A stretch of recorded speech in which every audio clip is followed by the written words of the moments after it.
दिवसाचा शेवट इतका वाईट होईल वाटलं नव्हतं. श्री स्वामी समर्थ कसं आहेत, सर्वजण मस्त आणि मजेत ना. इकडे सकाळी सकाळी चहा ठेवला होता आणि मस्तपैकी चहा उकळल्यानंतर ना आम्ही सगळ्यांनीच बसून चहा घेतला. मम्मीची तब्येत थोडी बरी नव्हती, त्यामुळं मम्मी अशा पूर्णपणा येऊन गेला होता. मग सगळ्यांनी सकाळ सकाळ चहा आणि चपाती आणि बिस्किट असं काहीसा नाश्ता झाला होता. दुपारनंतर आम्हाला थोडं बाहेर जायचं होतं, कारण आमच्या जाऊबाईंच्या घरी एक देवाचा कार्यक्रम होता, खंडोबाची हळद होती, त्यामुळे आम्हाला जायचं होतं. आम्ही सगळी तर अशी मस्त तयार झालो होतो. पण ही आमची चिल्लर पार्टी बघा, जिकडे जाईल तिकडे मम्मीच्या पाठीमागनं पळतच असते, कारण आमच्यापाशी जास्त लाड चालत नाही, त्यामुळे मम्मीच्याच पाठीमागनं पळत असतात. तिथं गेल्यावर ह्या बघा जाऊबाई आमच्या तयार झाले होते. यांच्याच घरी कार्यक्रम होता देवाचा, म्हणून आम्ही सगळेजण तिथं जमलो होतो. देवाचा कार्यक्रम तर इतका छान झाला होता ना की काही विचारूच नका. देवाला नमस्कार वगैरे केला. आमचं थोडं काम होतं म्हणून ताई आणि मी घरी गेलो होतो.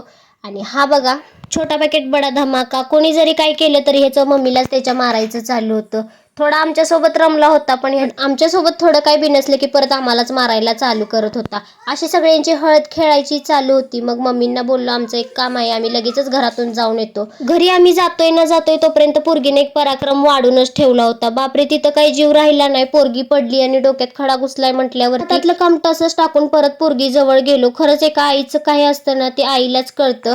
पोरगी पडली म्हटल्यावरती डोळ्यातून टाच दिशी पाणी आलं आणि दिवसाचा शेवट इतका वाईट जाईल असं वाटलं नव्हतं. आणि ह्या पोरांचा असा घरात उद्योग चालूच होता. व्हिडिओ आवडला असेल तर लाईक शेअर सबस्क्राईब नक्की करा. Bye bye.